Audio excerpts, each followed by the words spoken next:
السلام علیکم dear student, میں اقبال صادق آپ کی اردو کا ٹیچر الازہر آن لائن کلاسز کی طرف سے مخاطب ہوں۔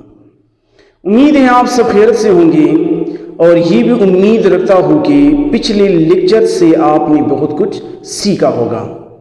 آن لائن کلاسز کا سلسلہ مزید آگے لے جانے کے لیے آج میں ایک بار پھر آپ کے سامنے حاضر ہوں۔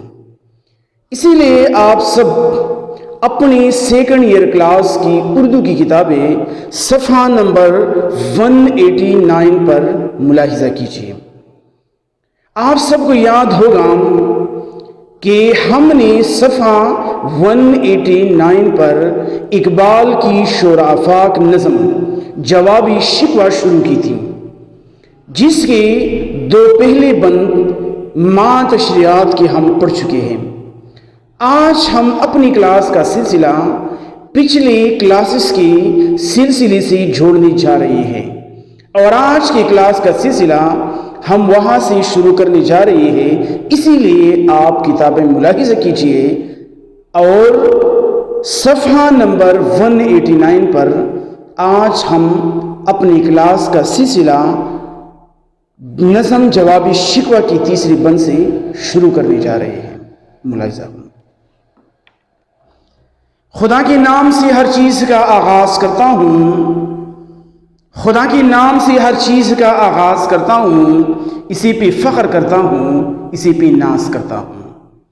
ڈیئر اسٹوڈنٹ، ہم نے جوابی شکوہ کی پہلے دو بند پڑھی تھے، اس کی تشریحات بھی ہو چکی تھی اور آپ سمجھ چکی تھی کہ ان دو بندوں میں اقبال نے اللہ تعالیٰ سے جو آہ و فغاں کی، اس کی آہ و فغاں جو دل سے نکلی ہوئی تھی، اس میں کتنا سوز تھا، کتنا درد تھا، اس میں کتنی نغمگی اور آلاب تھا، جو آسمانوں کو چیر کر عرش معلیٰ تک پہنچ گئی۔ تو اسی سلسلے کو مزید پڑھتے ہوئے ہم تیسری بند سے شروع کرنے جا رہے ہیں۔ ملاحظہ ہو، تیسرے بند میں اقبال نے لکھا ہے کہ تی فرشتوں کو بھی حیرت کہ یہ آواز ہے کیا۔ میں آپ کے سامنے بورڈ پہ بھی لکھ چکا ہوں، یہ تیسرا بند میں آپ کے سامنے بورڈ پہ لکھ چکا ہوں۔ آپ دیکھ سکتے ہیں کہ اوپر میں نے نظم موضوع اور ساتھ ہی جوابی شکوہ لکھا ہے۔ اس کے ساتھ ہی میں آپ کو نظر آ رہا ہوگا کہ میں نے پڑھائی اور تشریحات لکھا ہے، کہ آج ہم اسی نظم کے بندوں کو پڑھیں گے بھی اور اس کی تشریحات بھی کریں گے۔ اور اس کے ساتھ ہی نیچے آپ دیکھ رہے ہیں کہ میں نے یہاں پہ لکھا ہے بند نمبر 3 اور اس کے ساتھ میں نے لکھی ہے تشریح۔ تو یہ بند نمبر 3 جو کتاب میں بھی موجود ہے، یہاں بورڈ بھی میں لکھ چکا ہوں۔ پہلے میں اس کو ریڈ آؤٹ کرتا ہوں کہ نظم یا اشعار یا غزلیں یہ نثر کے برعکس کس طرح پڑھی جاتے ہیں، اور اس کی پروناؤنسیشن یا تلفظ کا کس طرح خیال رکھا جاتا ہے اور اس کو کس طرح ادا کیا جاتا ہے۔ تو دیکھیے لکھا گیا ہے کہ تی فرشتوں کو بھی حیرت کہ یہ آواز ہے کیا، عرش والوں پہ بھی کلتا نہیں یہ راز ہے کیا، سر عرش بھی انسان کی تو اتاس ہے کیا۔ فرشتے مخاطبانہ انداز میں بات کرتی جا رہی ہے کہ تاثر عرش میں انسان کی تگتاس ہے کیا، آ گئی خاک کی چٹکی کو بھی پرواز ہے کیا۔ اور تیسرے شعر میں لکھا گیا ہے کہ غافل آداب سے سوکان زمیں کیسے ہیں، غافل آداب سے سوکان زمیں کیسے ہے، شوخ و گستاخ پہ شوخ و گستاخ یہ پستی کی مکی کیسے ہے۔ ایک بار پھر میں اس کو ریڈ آؤٹ کرنے جا رہا ہوں، آپ ملاحظہ کیجیے۔ تیسرا بند کچھ یوں ہے کہ تی فرشتوں کو بھی حیرت کی یہ آواز ہے کیا، تی فرشتوں کو بھی حیرت کی یہ آواز ہے کیا، عرش والوں پہ بھی گلتان نہیں یہ راز ہے کیا، تاثر عرش بھی انسان کی تگتاس ہے کیا، آ گئی خاک کی چٹکی کو بھی پرواز ہے کیا۔ اور تیسرا شعر کچھ یوں ہے، غافل آداب سے سوکان زمیں کیسے ہے، غافل آداب سے سوکان زمیں کیسے ہے، شوخ و گستاخ یہ بستی کی مکی کیسے ہے۔ آپ دیکھ رہے ہیں کہ نظم جوابی شکوہ کا تیسرا بند یہ ہے، جس کو میں نے 2 بار ریڈ آؤٹ کر لیا۔ میں نے اس بند کو پڑھا۔ اب اس بند کے اندر جو معنی طلب الفاظ ہیں، ایسی الفاظ جو مشکل الفاظ ہیں، ہم اس کے مترادف اور آسان میننگ، آسان معنی یہاں پر لکھیں گے۔ جب آپ کو ان مشکل الفاظ کی تفہیم میں کراؤں گا تو اس کے بعد اس بند کی تشریح کرنے جائیں گے۔ تو اسی لیے آپ دیکھیے کہ مصرع اولیٰ میں بند کے پہلے مصرع میں یہاں پہ لفظ آئے کہ حیرت۔ حیرت کی معنی ہے حیران ہونا، تعجب میں پڑنا، انگشتی بدندان ہونا یا اچنبھا ہونا۔ اور یہاں پہ لفظ آئے ہیں عرش۔ عرش میں آپ کو بتا چکا ہوں کہ اللہ تعالیٰ کے تخت کو کہتے ہیں۔ اور یہاں پہ لفظ آئے ہیں کہ کھلتا نہیں یہ راز ہے کیا۔ کلنا مین راز معلوم ہو جانا، راز سے باخبر ہو جانا، راز کا پتہ چل جانا، یعنی معلوم ہو جانا۔ تیسرے مصرع میں لفظ ہے کہ تاثیر عرش۔ عرش جیسے کہ ہم نے اس سے پہلے بھی ذکر کیا ہے، پچھلے لیکچر میں بھی ذکر کیا تھا کہ عرش اللہ تعالیٰ کا تخت ہے۔ اور سر کیا ہے؟ کنارے کو کہتے ہیں، اوپر والی سر کو کہتے ہیں۔ تاثیر عرش یعنی عرش کا کنارہ، یعنی عرش تک پہنچنا۔ انسان کی تگتاس کسے کہتے ہیں؟ قابو کہتے ہیں، دسترس کو کہتے ہیں، یعنی پہنچ کو کہتے ہیں۔ مطلب اس کا یہ ہے کہ انسان اللہ تعالیٰ کے تخت تک پہنچ سکتا ہے۔ انسان میں اتنی طاقت ہے، یہ انسان کی دسترس یا اس کے قابو میں ہے کہ وہ زمین سے اڑ کر، کیونکہ اس کے نہ پر ہے نہ بال ہے، پھر وہ کیسے اڑ کر اللہ تعالیٰ کی عرش تک پہنچ سکتا ہے۔ اور چوتھا مصرع کچھ یوں ہے کہ آ گئی خاک کی چٹکی۔ چٹکی بر خاک۔ چٹکی کیا ہوتا ہے؟ یہ 2 انگلیوں میں ہم جو تھوڑا سا جو بھی چیز ہو، تھوڑی سی چیز ہم اس میں اٹھا لیتے ہیں، اسی طرح 2 انگلیوں میں، تو اس کو ہم چٹکی بر کہتے ہیں۔ لیکن یہاں اس سے مراد ہے، فرشتوں نے انسان پر طنز کیا ہے، کہتے ہیں کہ خاک کی چٹکی، یعنی مٹھی بھر خاک۔ مٹھی بھر خاک مراد اس سے ہے کہ انسان، یہ انسان جو مٹی کا پتلا ہے، جو خاک کا پتلا ہے، خاک سے اس کی وجود، اس کا وجود اور اس کی باڈی بن چکی ہے۔ اس کی بناوٹ جو ہے وہ خاک مٹی سے ہوئی ہے، اسی وجہ سے وہ کہتے ہیں کہ خاک کی چٹکی، یعنی مٹھی بھر انسان، یعنی مٹھی بھر خاک یا مٹی سے بنا ہوا انسان۔ لفظ یہاں بھی دوسرا ہے کہ پرواز۔ پرواز کسی کہتے ہیں؟ اڑان کو کہتے ہیں، یعنی زمین سے اڑ کر آسمان یا عرش تک پہنچنا۔ تیسرے شعر میں مصرع اولیٰ میں ہے کہ غافل آداب۔ غافل بھی خبر کو کہتے ہیں، جس کو کسی بات کا پاس نہیں ہو، کسی چیز کا پاس نہیں ہو۔ اور یہاں بھی لفظ آداب ادب کی جمع ہے، یعنی ادب سے عاری۔ ایسے انسان جو ادب کے مطلب کہ ادب سے بے خبر ہوں، جس کو ادب کی اصولوں کا پتہ بھی نہیں ہو کہ ادب کیا ہوتا ہے، احترام کیا ہے، عزت کیا ہے، تعظیم کیا ہے، کسی کا خیال کس طرح رکھا جاتا ہے۔ سوکانی زمین آپ جانتے ہو، سوکان مین باشندہ یا اہلی زمین پر رہنے والی۔ شوخ ایکٹیو جو ہوتا ہے، جو مست ہوتا ہے، جو نڈر ہوتا ہے، جو کسی سے مطلب کہ مرعوب نہیں ہوتا، کسی سے ڈرتا نہیں، کسی سے خوفزدہ نہیں ہوتا۔ اور اگلا ہے کہ گستاخ بن بے ادب۔ گستاخ جس کو ہم بالفاظ دیگر اسٹوپڈ بھی کہہ سکتے ہیں، یعنی گستاخ بے ادب جو ہوتا ہے، نافرمان جو ہوتا ہے، جو کسی کی بات کو مطلب کہ کسی کی بات نہیں مانتا، کسی کی بات سنتا نہیں۔ اور اگلا ہے پستی۔ پستی کیا ہے؟ نیچی کو کہتے ہیں۔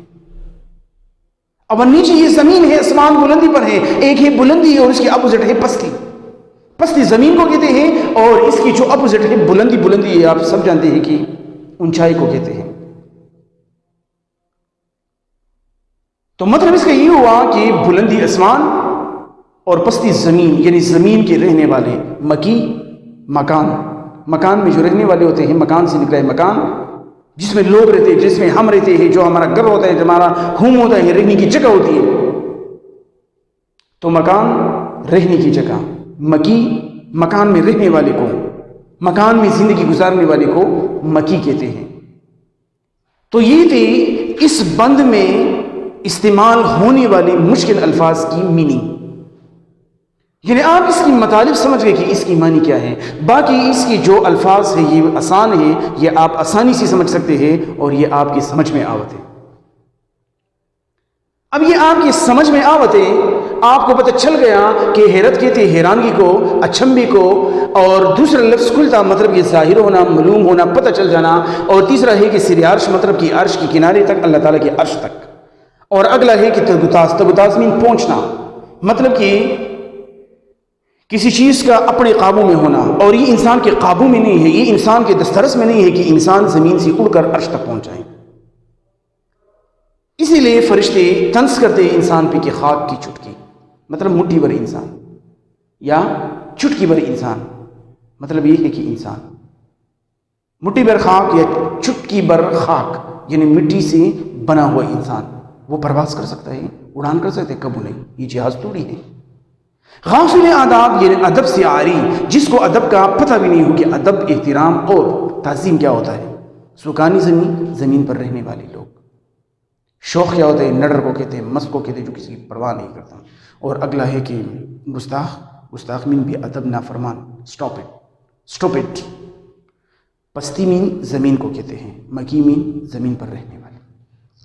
اب ہم اس بند کی تشریح کرنے جا رہے ہیں.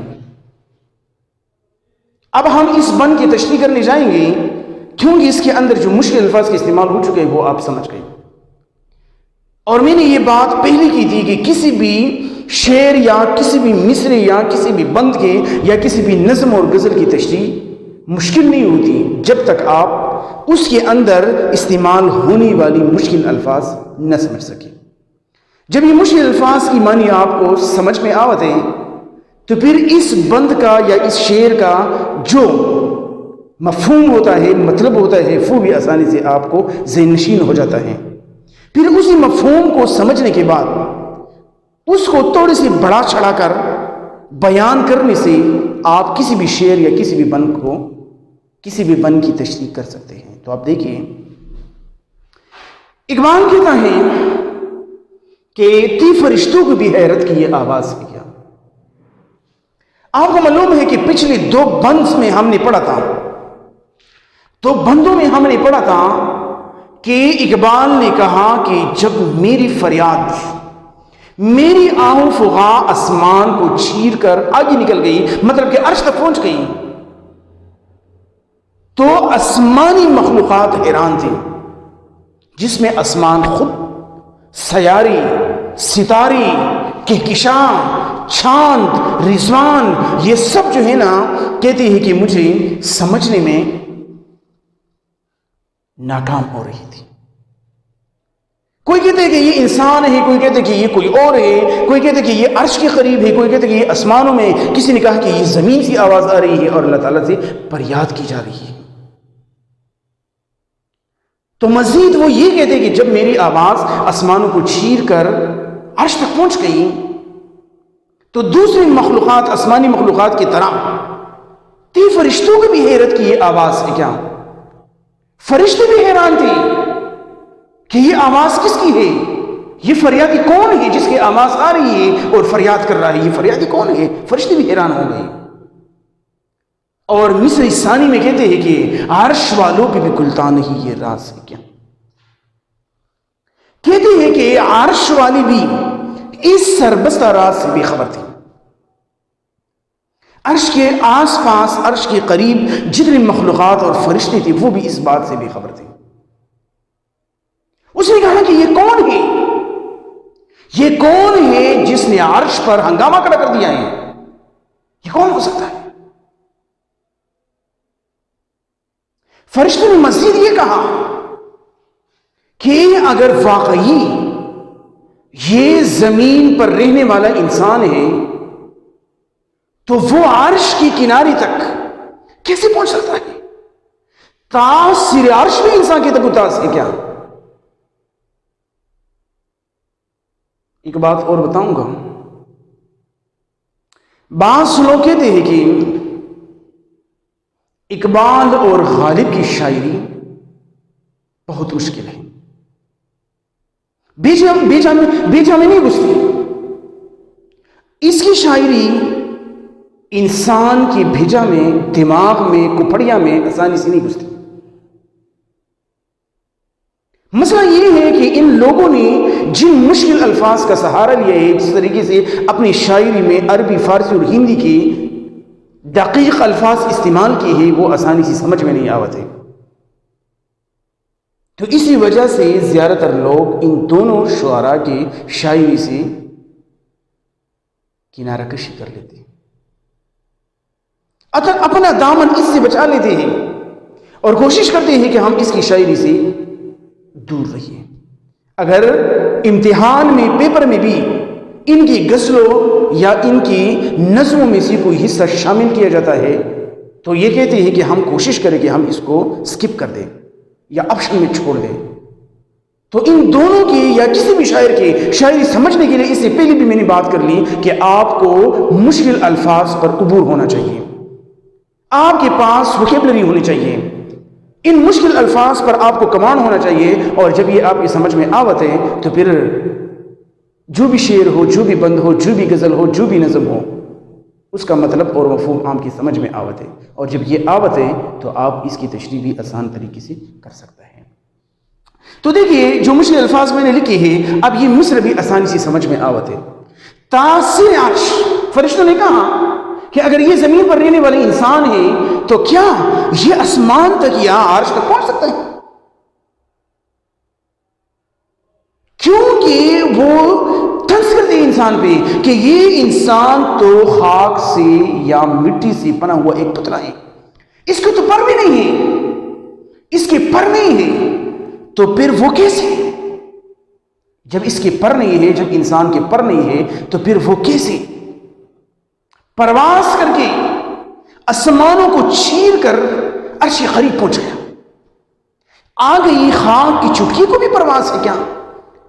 فرشتے کہتے کہ اگر یہ انسان ہے، انسان آسمان تک پہنچ نہیں سکتا، اور یہ تو خاک سے بنا ہوا، مٹی سے بنا ہوا ایک پتلا ہے، اس کی تو پر بھی نہیں ہے، تو پھر یہ پرواز کر کے اور آسمان کو چیر کر عرش کے قریب کیسے پہنچ گیا؟ آخر شعر میں کہتے ہیں اسی بند میں کہ غافل آداب سے سکانی زمین کیسے ہے۔ بات سنیے کہ جب فرشتوں نے طنز کیا انسان پر اس کی کہ اس کی تو بال یا پر نہیں ہے، یہ پرواز نہیں کر سکتے، اڑان نہیں کر سکتا، تو پھر یہ آسمان تک کیسے پہنچ گیا، عرش کے قریب کیسے آیا؟ اور یہاں کی پرسکون ماحول میں شغل برپا کر دیا۔ فرشتے کہتے کہ اگر واقعی یہ زمین پر رہنے والا انسان ہے، غافل آداب سے سوگانے زمین کیسے، اگر یہ واقعی زمین پر رہنے والی انسان کی آواز ہے تو ایسا لگتا ہے کہ یہ زمین پر رہنے والا انسان بڑا بے ادب ہے، یہ ادب سے آری ہے، اس کو بات کرنے کا سلیقہ بھی نہیں آتا، اس کو بات کرنے کا اسلوب بھی نہیں ہے، ڈنگ بھی نہیں ہے، طریقہ بھی نہیں ہے، روش بھی نہیں ہے، شوخ و گستاخ یہ بستی کے مکی کیسے ہیں؟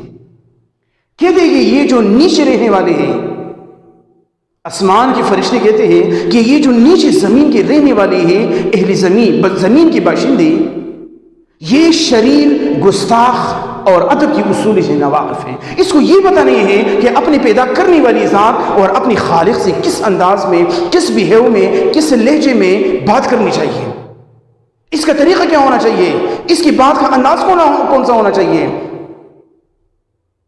اور اس کا لہجہ کیسا ہونا چاہیے۔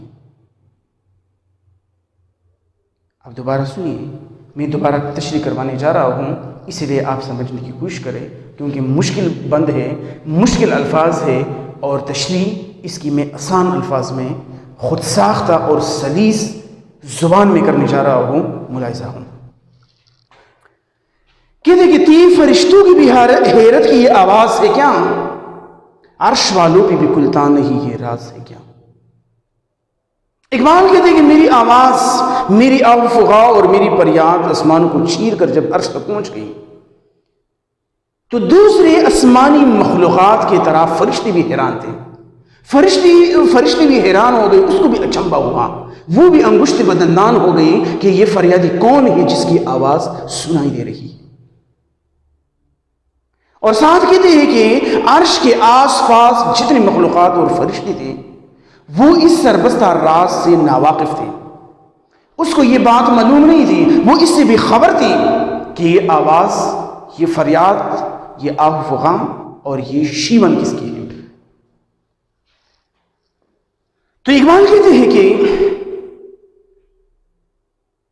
عرش والے بھی اس راز سے بے خبر تھے، وہ بھی بے خبر تھے کہ یہ کون ہے جس نے عرش پر ہنگامہ کھڑا کر دیا ہے، جس نے عرش پر ہنگامہ کھڑا کر دیا ہے. فرشتوں نے مزید یہ کہا کہ اگر واقعی یہ زمین پر رہنے والا انسان ہے تو وہ عرش کے کنارے تک کیسے پہنچ گیا؟ تاثیر عرش بھی انسان کی تاثیر کیا کہ اگر یہ زمین پر بسنے والا انسان ہے تو وہ عرش کے کنارے تک کیسے پہنچ گیا؟ اور مزید انسان پر طنز کرتے ہوئے فرشتوں نے کہا کہ یہ انسان تو خاک یا مٹی کا ایک پتلا ہے، اس کی تو پر بھی نہیں ہے، تو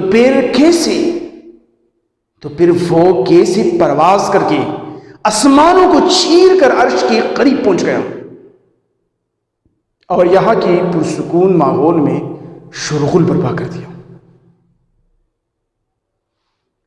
مزید آگے کہتے ہیں آخری 2 لائن میں، آخری شعر میں کہتے ہیں فرشتوں نے انسان کے بارے میں پھر بھی کہا کہ غافل آداب سے سکان زمین کیسے ہیں. فرشتوں نے کہا کہ اگر یہ واقعی زمین پر بسنے والا انسان ہے تو پھر تو ایسا لگتا ہے، اس کی فریاد، اس کی آواز، اس کی آہ و فغاں سے ایسا معلوم ہوتا ہے کہ یہ زمین پر رہنے والا انسان بڑا بھی ادب ہے، یہ ادب سے بالکل آری ہے.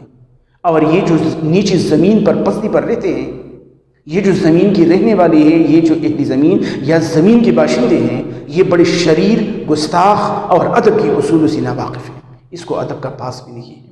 اس کو یہ معلوم نہیں ہے کہ اپنی پیدا کرنے والی ذات، اپنے خالق، اپنے رب سے کس بہیو میں، کس لہجے میں، کس انداز میں، کس اسلوب میں، کس ڈنگ میں اور کس طریقے سے بات کرنی چاہیے، اس کو اس کا پتہ نہیں ہے. یہی وجہ ہے کہ اس کی یہ آہ و فغاں جو یہاں پہنچ چکی ہیں، حالانکہ اس میں درد، سوز، الاف، نغمگی، صلابت، سجاوٹ، گلاوٹ سب ہے، لیکن جس طریقے سے بات کرنی چاہیے اپنے رب سے، اپنے بوس سے، اپنی پیدا کرنے والی رب سے، یہ اس کا انداز، بہیو اور لہجہ ٹھیک نہیں ہے. یہ تھا ہمارے آج کا لیکچر. امید ہے آپ سمجھ چکے ہوں گے. اسی لیے اگلے لیکچر کے لیے میں آپ سے اجازت چاہتا ہوں. اللہ حافظ.